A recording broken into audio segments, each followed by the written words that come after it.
Hey.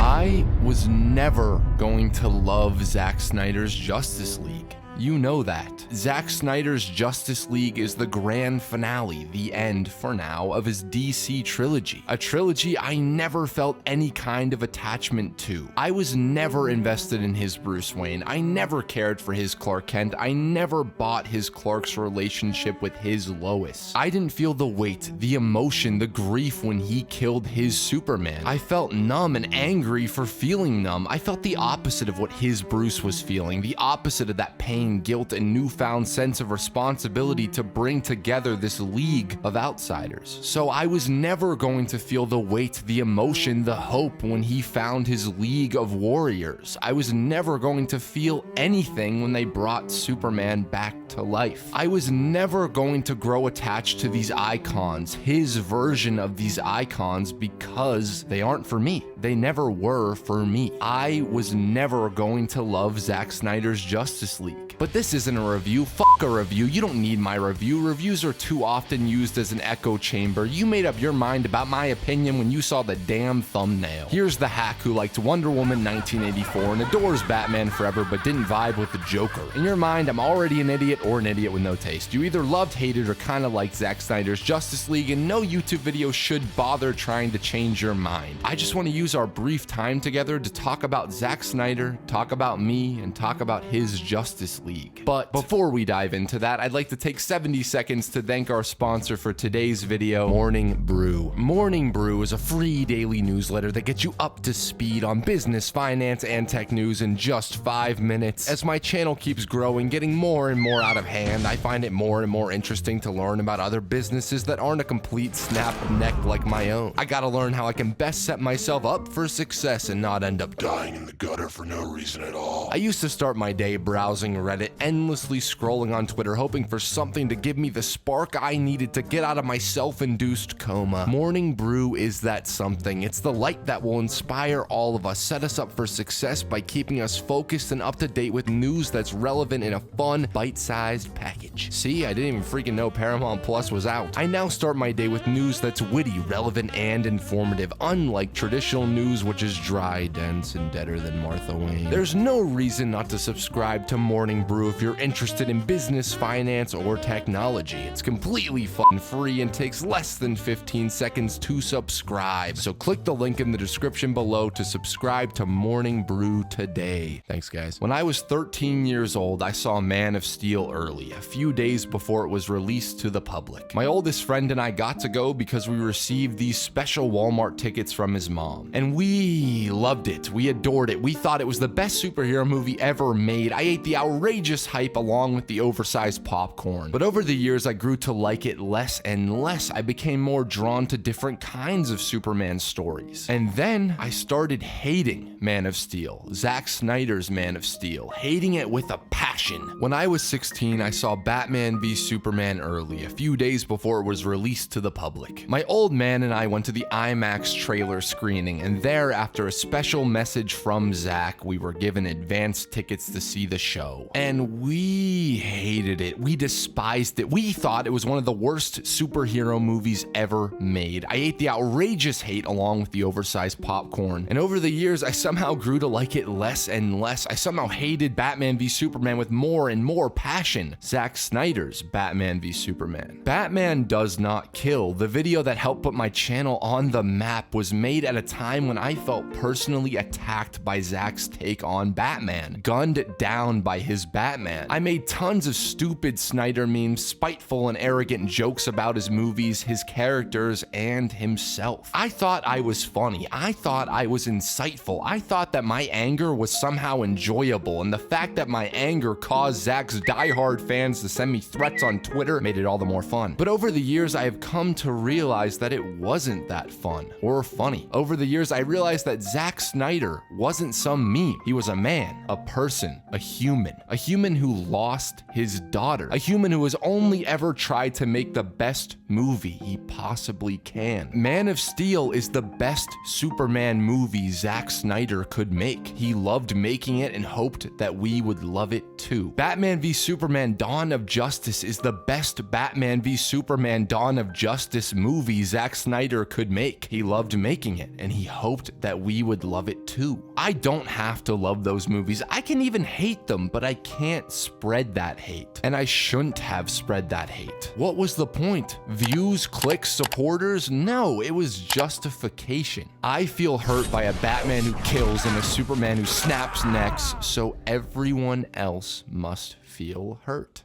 But like, fuck that, man. I'm sorry for ever doing that. I'm sorry for ever insulting and acting like Zack's films were ever objectively anything other than Zack's films. And nobody makes movies the same way Zack does. He has a clear, distinct voice as a filmmaker. And while that voice may hurt my ears a little bit, it's still a voice in a genre where voices are often silenced. I mean, come on. They tried to silence his. You know me, I'm all for no creative limits. I'm all for filmmakers being able to fly to the moon, use the 200 million, and make a monument of colorful capes and chaos. Because it's colorful caped chaos with artistic integrity. Zack showed the entire world that the film The Pocket spent millions trying to save by reshooting it, by giving it a studio-mandated runtime, by making it easy to digest, fun for the whole fucking family, never needed saving. That the critics, the audience, pretty much everyone prefers his film to their product. That should be celebrated, man, and the impact of it will be everlasting. And maybe because of all this, Justice League is my favorite of his DC trilogy. And maybe because of all this, Justice League is my favorite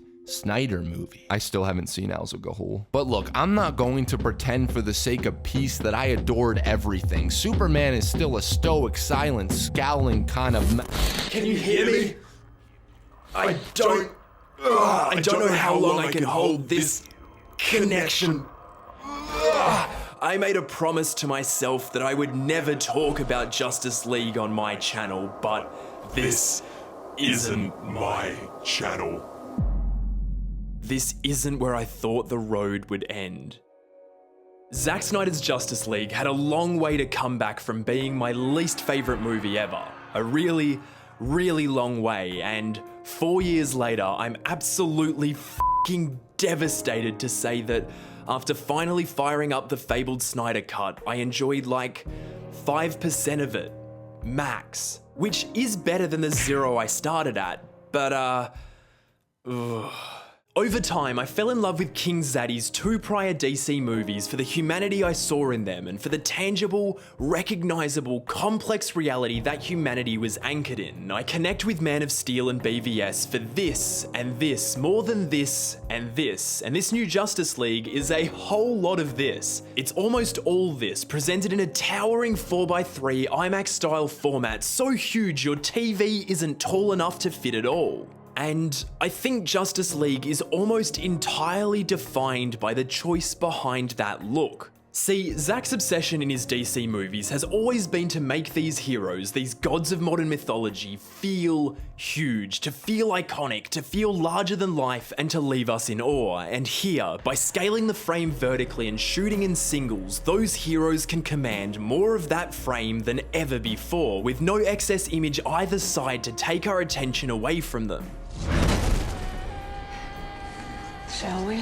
When Zack's heroes are on screen, those heroes are all there is, and when it lines up perfectly, when the slow-mo hits and those Leica Sumilux lenses sharpen the shot to crystal clarity, the image looks as if it were carved from stone, as if these figures were titanic monuments frozen in time, some kind of alabaster architecture sculpted by civilizations long forgotten.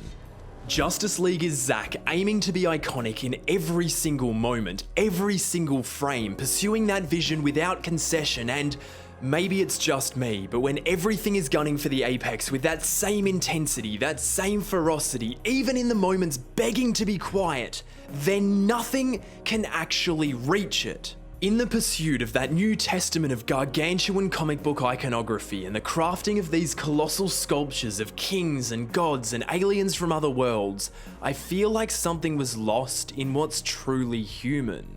As cool as all that is, I see that goal as Justice League's greatest enemy. A scene shot like this just cannot ever feel as real to me as one shot like this. I love Man of Steel and BVS for the most part because they feel grounded in the world that I know, populated by people I believe could be real in places I know to exist and shot in a way that feels present and tactile, and I don't know if a Justice League movie had to lose that so completely, even as I'm introduced to Atlantis and Apocalypse and all the exciting new spaces in between. Sometimes a home can just be a home. It doesn't need to be shot like it's Mount Olympus.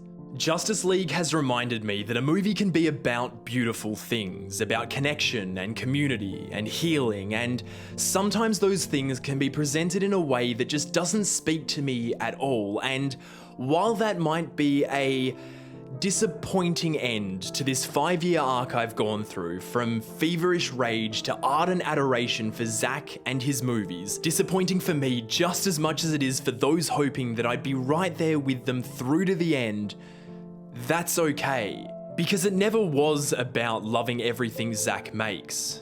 It was about accepting it. And I do. This time, it's Alex who's in a better place than me, and that alone is exciting enough. After all, I think we're destined to cross over on Zack Snyder forever, so who knows what happens next time round.